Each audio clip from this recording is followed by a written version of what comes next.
Hello, welcome y'all. It's Dr. Nicole Truesdale here, and I am your host for my podcast, Abolitionist Dreamscape. So welcome. Now, this is episode 3, and today we're going to talk about the body and what it actually means to be human. Before I begin, though, I first want to give a thank you to all those who tuned in for episodes 1 and 2. I greatly appreciate the support, the comments, and the feedback, as that lets me know that the work I'm doing actually matters to other people outside myself. And if you want to support my work, you can do so a number of different ways. I have a Patreon of the same name, Abolitionist Dreamscapes, in which I do a lot more in-depth teaching and reflection upon various aspects of abolitionism and dreaming in the present day through a Black, queer, non-Christian, spiritual-based lens. All right. And I also teach on TikTok, and I have a YouTube as well. And if my work feeds you, you can go ahead and feed me back, because it is with the support of both patrons and donors that I'm able to continue to teach in the public. So I accept donations in my Cash App, my Zelle, Patreon, PayPal, and Venmo. And I'll have the show in the show notes, those various links, and all my handles are Dr. Nicole Truesdale for those various donation platforms. Okay. So let's get into it, though. So today, again, we're going to talk about the body and what it means to be human. Now, when I left off the last episode, Pleasure, we had just heard of the news, this idea of maybe there were aliens in the U.S. In particular, the news was very big about potential aliens. And that really had me thinking about how the kind of hoopla about other life forms really shows us how much we are disconnected from our own sense of humanity individually and collectively, because this idea that other life forms would somehow want to be defensive of humans is really just shows how much humans are defensive of one another because of these colonial projects, and how the idea of contact is always seen as a point of conquest instead of a point of reflection and relationship building and knowledge, generation.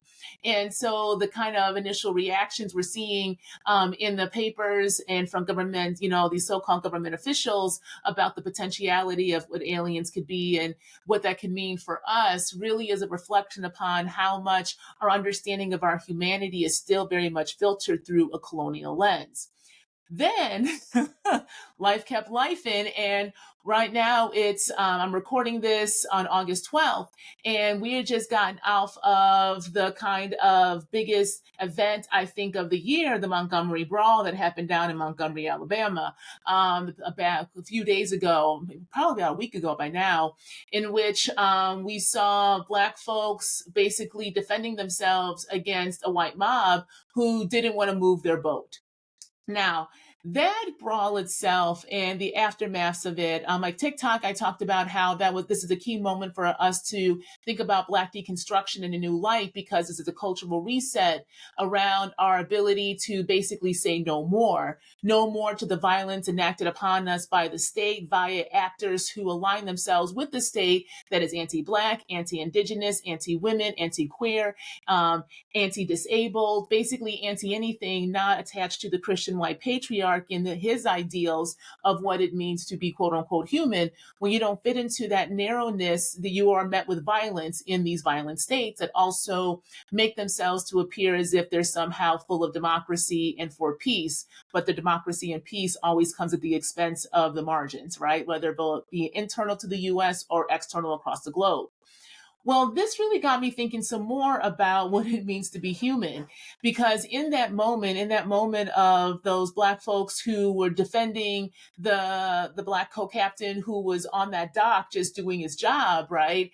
There was a kind of moment of presence in which the body was activated, and the body literally was saying no more. And so when the body leads, the mind will follow. And what ensued was essentially the Montgomery Brawl, essentially Montgomery Freedom Ride of 2023, in which a folding chair really took center stage to have us redirect our understandings and conversations around violence, around defense, and around what it means to defend yourself in a violent state that will always see your body as a threat.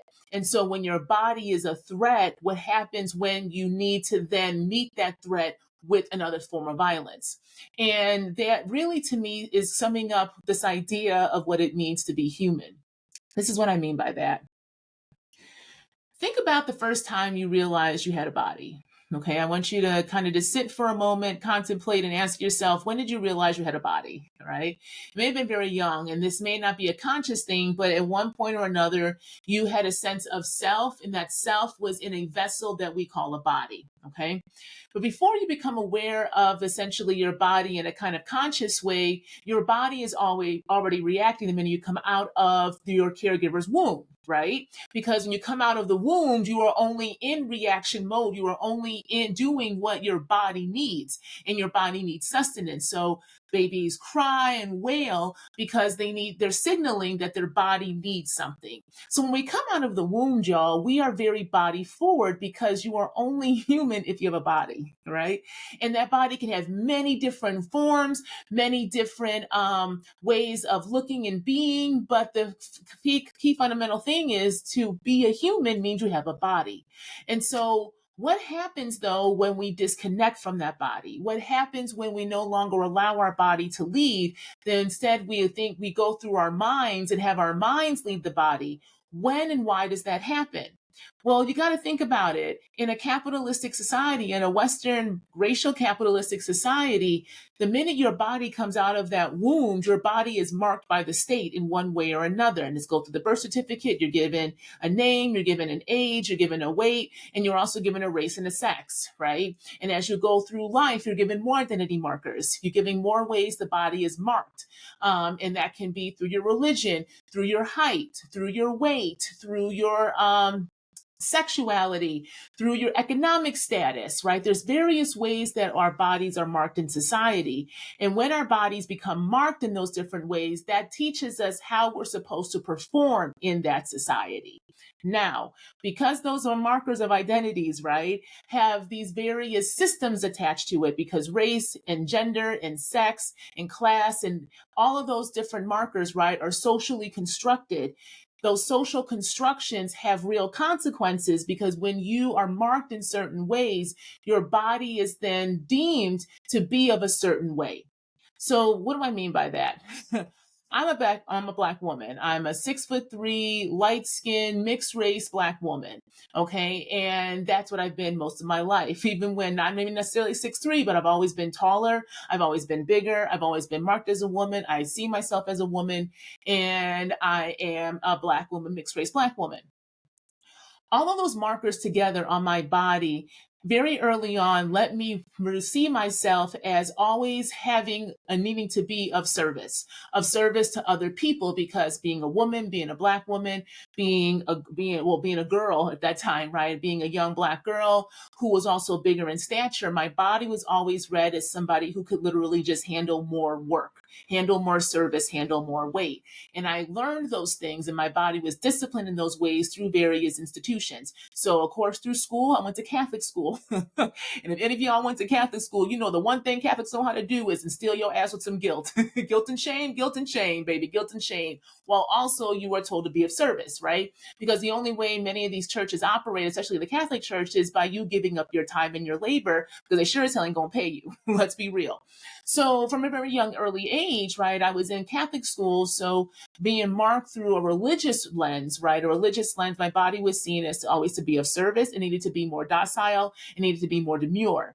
But at the same time, I was big and powerful. So that I was also told my body was meant to be in sports. So then very early on, I was put in both basketball and volleyball. And then through high school and then eventually in college, I stayed with volleyball because honest to God, basketball was just too damn exhausting. All that damn running.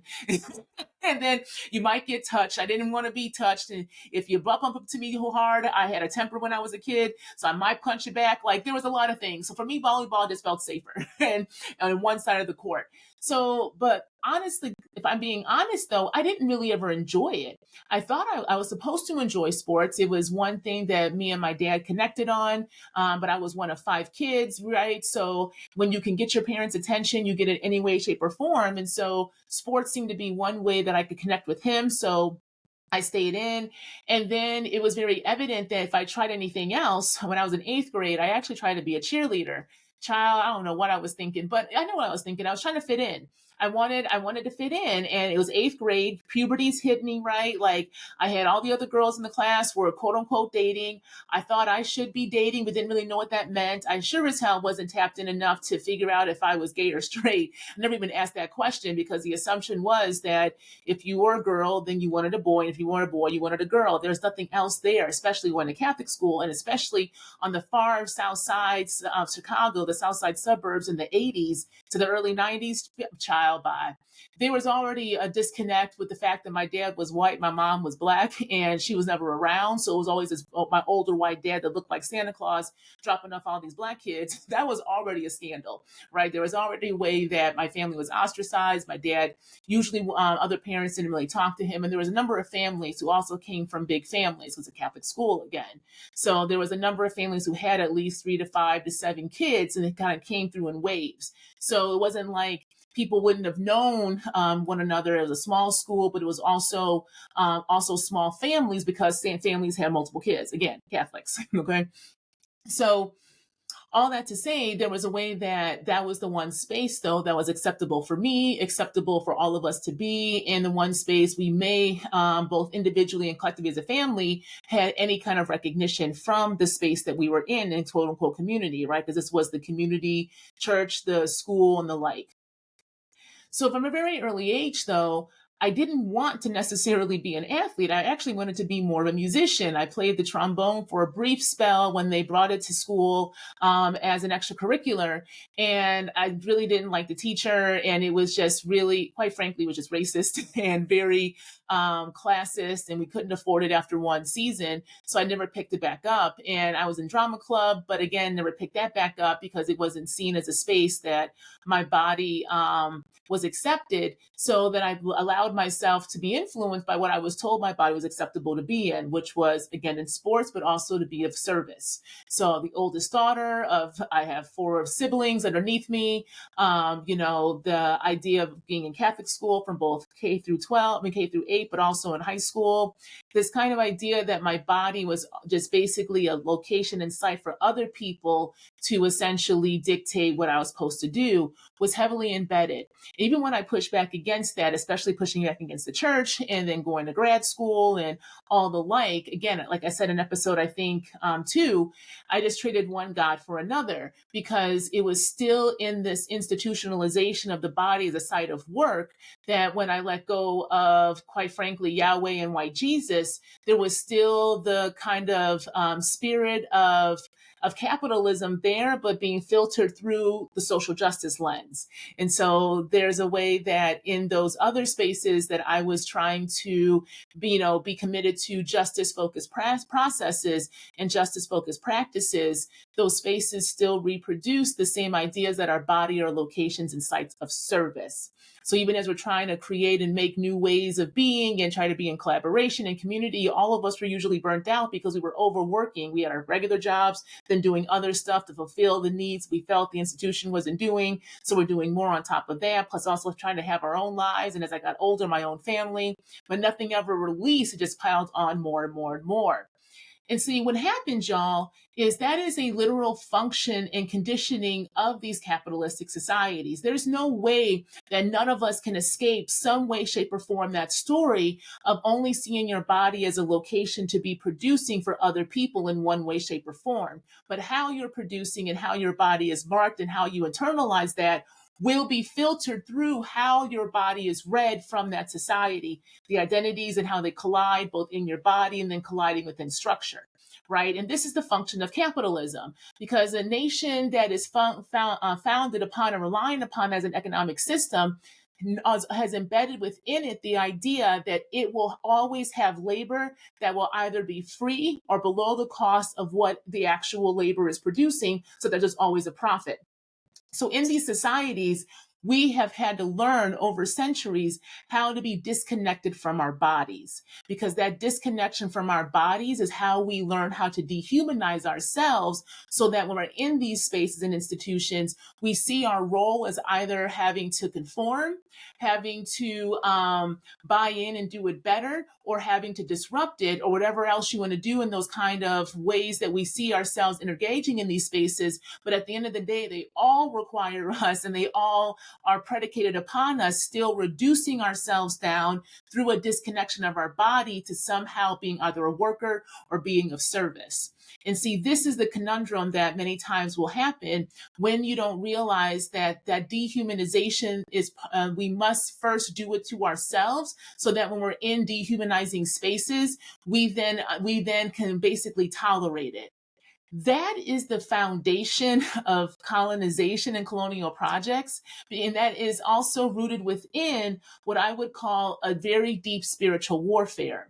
Because when you are disconnected from your body, that means you are disconnected from your ancestors, where you came from, because literally your body is made up of two people coming together and creating life, because two people from their lines came together and created life, and so forth and so back and going back. So you don't even have to necessarily, quote unquote, believe in any kind of spiritual realm. The reality is your body is made up of a creation from bodies who are made up of other bodies. So just from a strict DNA perspective, you are literally your ancestors, right? They are literally in your body. But when we want to bring spirit into it, because I cannot not bring spirit into it, there is a way that what that colonizer did off the bat when he came off that European peninsula, and they came into different locations like Western Africa to extract land and resources for their own benefit. How you do that in order to dehumanize people, to make them resources, to make them chattel,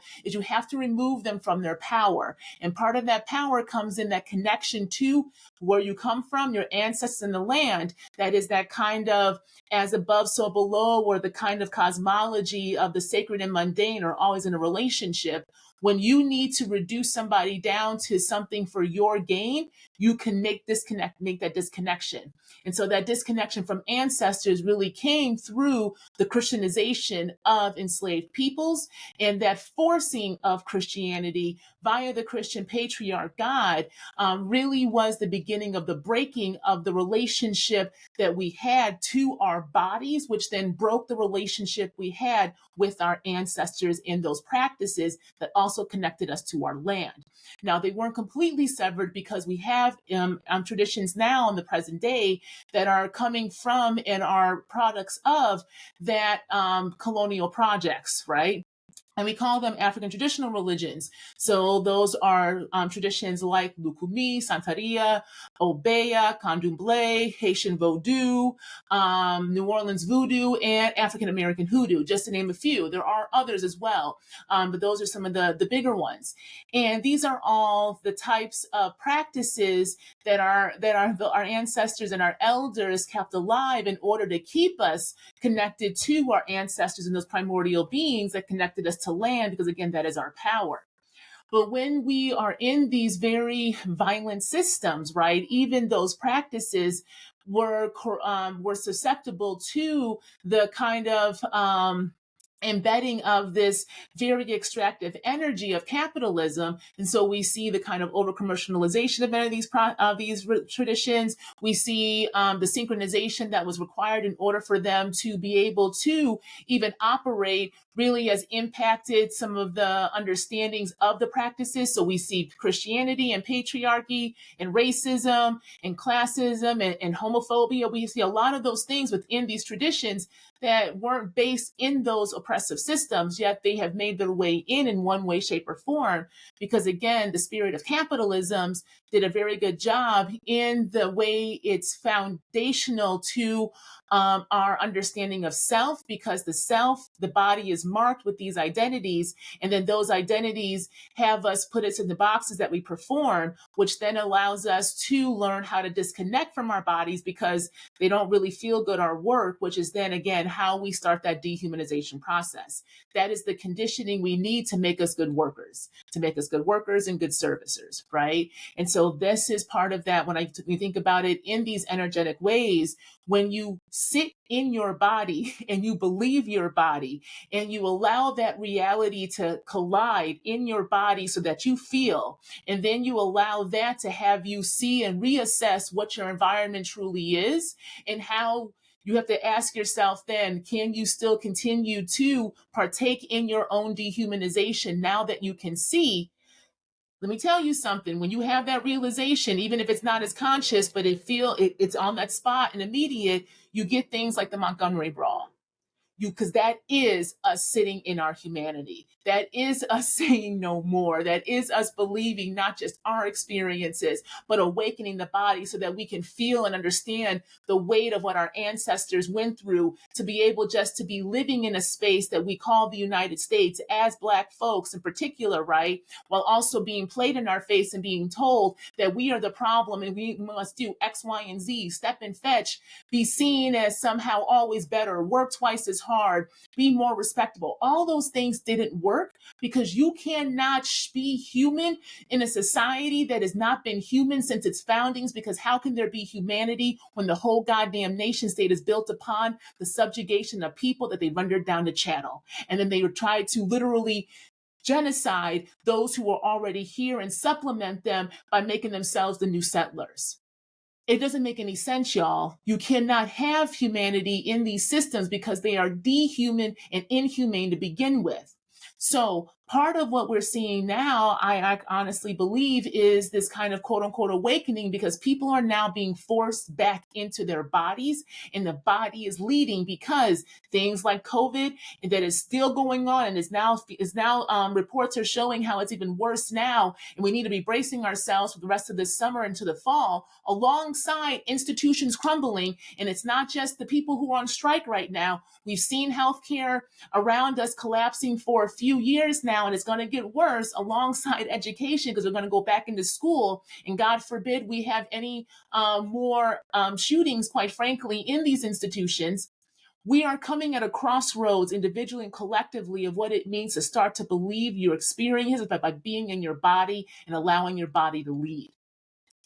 If you listen to the first two episodes, I did talk off and on about the astrology of all this, right? And how the last nodes of the moon, that north node being in Taurus, really was this kind of wake up call. I'm going to always come back to that, because that is a Venus, that is the Venus feminine aspect. Taurus is Venus's feminine aspect, excuse me. And there's a way that Taurus really had us be in the reality that there's a materiality to being alive, and we are connected not just to that, but our one another and also the land around us. Because if we don't have sustenance, if we don't take care of the land, we have nothing to eat. It gets that really damn simple, right? And now we are in this kind of moment with that south node shifting, and now in Libra, the other part of Venus, the other sign of Venus, we are now being asked then to really ask ourselves individually and collectively, is this justice? What is justice? And what does it mean to actually center just ways? But we can't do and answer that until we actually realize that we are living in an unjust society, because it is a dehumanized one, because we have not been in our humanity collectively for a very long time. So what does it mean to be human right now? It means realizing you have a body, and that body is finite, and that body needs to lead.